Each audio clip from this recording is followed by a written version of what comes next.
It's your boy Big Daddy. Can you feel me?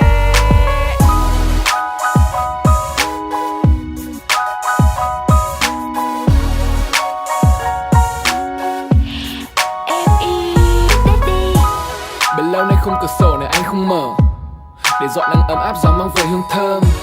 Bấy lâu nay anh không thể tích cực dậy sớm, đổi lại cảm xúc về đêm anh viết cho em nhiều hơn. Không biết cơn gió nào sẽ ngang qua nơi em để anh nhàn hết yêu thương ngay lúc này từ bên em. Vì anh đã yêu, đã feel một người con gái, nhưng có hay nơi anh tới sẽ là paradise. Chỉ nghĩ tới em thôi con tim anh lạc nhịp. Làm sao để cho đôi dòng suy tư có thể đổi kịp sự ngây thơ và hồn nhiên. Ánh mắt em như đã vô tình thôi miên. Anh bối rối mỗi khi đối diện. Và này em mang gió lạnh tầm nhìn mùa đông, nhưng anh vẫn thấy ấm. Mong có em ở bên để đôi bàn tay được đan vào nhau ấm êm. Sẽ thêm những môi hôn suốt đêm. Nói với em con tim anh rung nhịp yêu thương. Đôi chân anh sẽ đi kiếm em dù mọi phương. Nói với em không ai bằng em đâu. Anh bối rối cuốn quýt mỗi khi gần bên nhau. Nói với em ngoan hiền, cạnh em quên hết mọi ưu phiền. You my only one and I love you my baby girl. Baby cho anh được đón đưa bước em qua.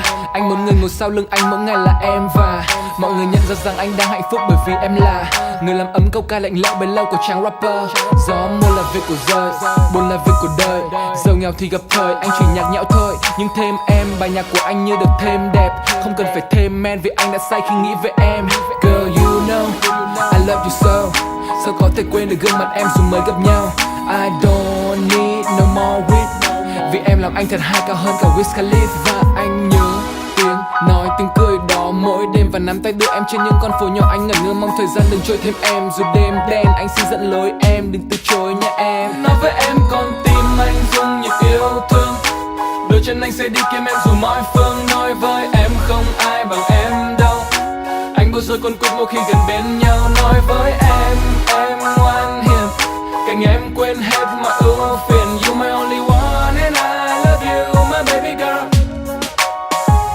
Anh như đang được say trong cơn mây, không hề muốn tỉnh giấc là bởi vì chỉ cần được thấy, chỉ cần cảm nhận, chỉ cần được nghe.